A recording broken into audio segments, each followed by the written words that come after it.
We did two runs today, one using distillers yeast and the other using wild yeast. To answer the question, can you use wild yeast to distill with?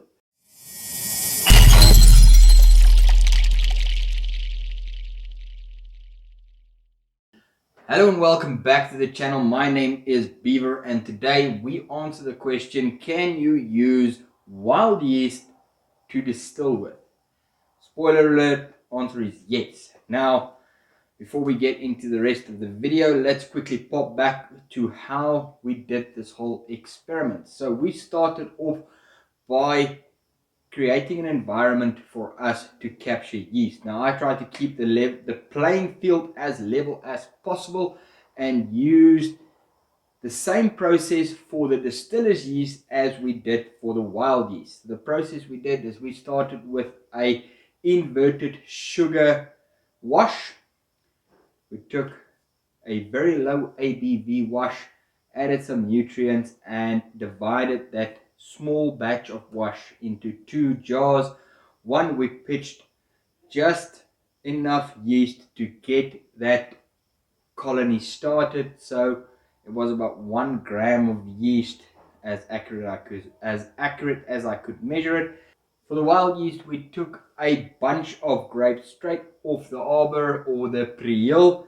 We then put it directly into little Tupperware, little jug that was sanitized, or little tub that was sanitized. Left it so the yeast can start doing its thing on the inside there until all the grapes got nice and soggy, so the colony on the outside of the grapes were nice and established. We then took those grapes out of the little tub, added into exactly the same sugar wash as we did with the normal distiller's yeast. We allowed that to sit and the colony to take over, essentially making a bigger colony, big enough for us to make a 20-liter wash. We took the same process again. We made a sugar wash with just nutrient. We didn't add any tomato paste or anything like that in as nutrient because I wanted to keep the flavors coming from the yeast as neutral as possible with regards to the wash. So yeah, only added a little bit of DAP as the nutrient for the washes. Then we let those two washes sit and ferment. One wash took off like a rocket. I'm pretty sure everybody knows which one. It was the distillers yeast. Now that baby took off like a rocket. It fermented quite vigorously. I had balloons on the top, as you can see in the videos now, and those balloons inflated, and that was my indicator of which one of the two is happier than the other one. At the end of the day, both washes did ferment out. The distiller's yeast took 5 days to ferment to completely dry, as you see on the hydrometer reading. The wild yeast took a little bit longer. It took about 9 days. That's why we didn't get the video out last week, because yeah, we didn't get the fermentation done in time. It also fermented out to almost completely dry, just above 1, where the distiller's yeast went to a 1. So it was completely dry. Now, after fermentation, what we did is we added them into the boiler and we tried to do the runs as close as we could to each other as possible. And that's what we ended up with in front of us here. We ended up with 4 shots at 80% on the distillers, 89% on the distillers, and 90% on the wild yeast. Jar 1 at 68 on the distillers and 72 on the wild yeast. Jar 2 60, 62, 65, 60, 55, 54, and then we compress the tails at 75 and 76 respectively for each of these. So I try to keep those washes or the runs for each individual wash as close as I can, and with a relatively low ABV so we can get the flavor coming out.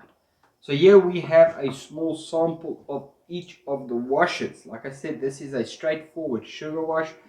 It's not a TPW or a bird watches. We didn't add any flavoring in there, just to keep the wash as neutral as possible. So the yeast would only focus on the sugars and the flavors coming from the yeast. Now, the yeast we used for this experiment when it comes to the distillers yeast was once again the bootleggers distillers yeast. Now, on the nose, trademark bootleggers, it is green apple. On the taste, yeah, green apple all the way. This did ferment out quicker and it was standing for a longer time, so that's why we have a lot clearer, if that even is a word, wash than we have with the wild yeast. Now the wild yeast fermented out in 9 days. It was standing for 3 days additional to allow the yeast to settle out. On this, it is a more fruity bouquet. So now this has a more of a doughy flavor to it, or a doughy smell, but it has a hint of grapes. It also smells a lot cleaner than the distiller's yeast. When I say cleaner, it doesn't have that very heavy yeast smell that you get from a distiller's yeast. Quick side note, guys, if you're ever going to use wild yeast to make any form of a wine or beer or whatever you're going to be using, remember, do not drink it up until you have pasteurized your brew. Wild yeast can cause some funky stuff to start forming in your brew that you do not want to consume copious amounts of. I'm just going to take a little bit of a sip of this, and because this is at 6 to 8% ABV, we should be safe.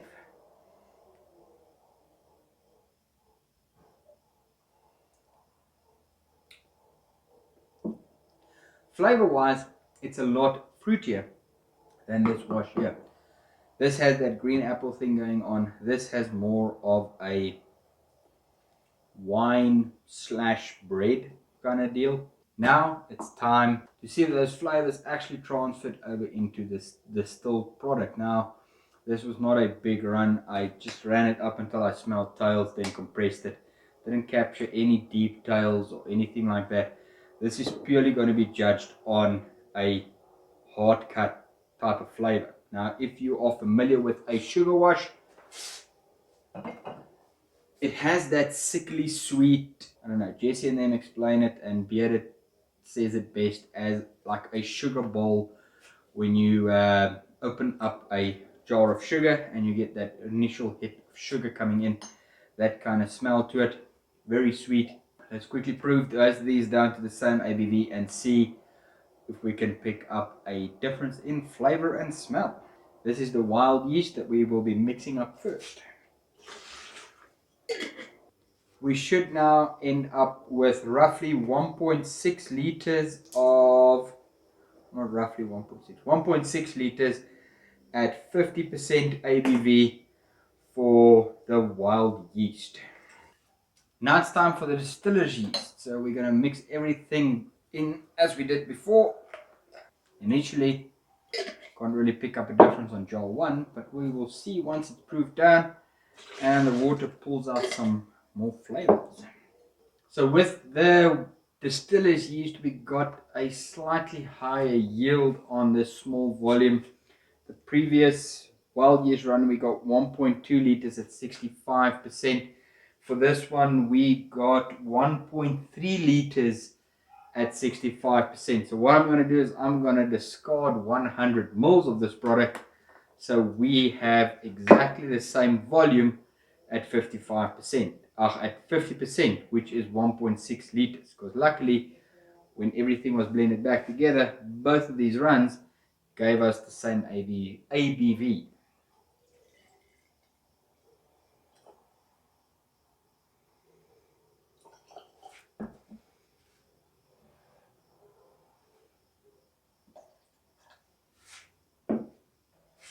With the mixing and the blending all done, we have now ended up with 2 jars of 1.6 liters of each of the sugar wash from the distiller's yeast and the wild yeast.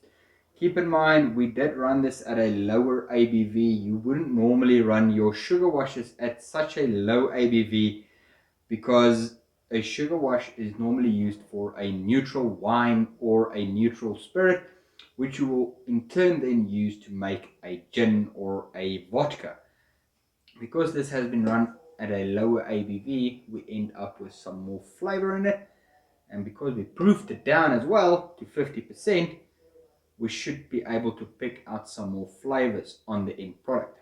Let's start with the wild yeast. I know what kind of flavors to expect from a distiller's yeast. So here we go with the wild yeast. Both proofed down products, or both products will be brought the ABV down to 50%. Neither of these two have loosed or turned cloudy. On the nose, for the wild yeast, it has that sugary hit, but it does tend, maybe it's just my imagination, but it does have a slightly more fruity, less pronounced sugar flavor.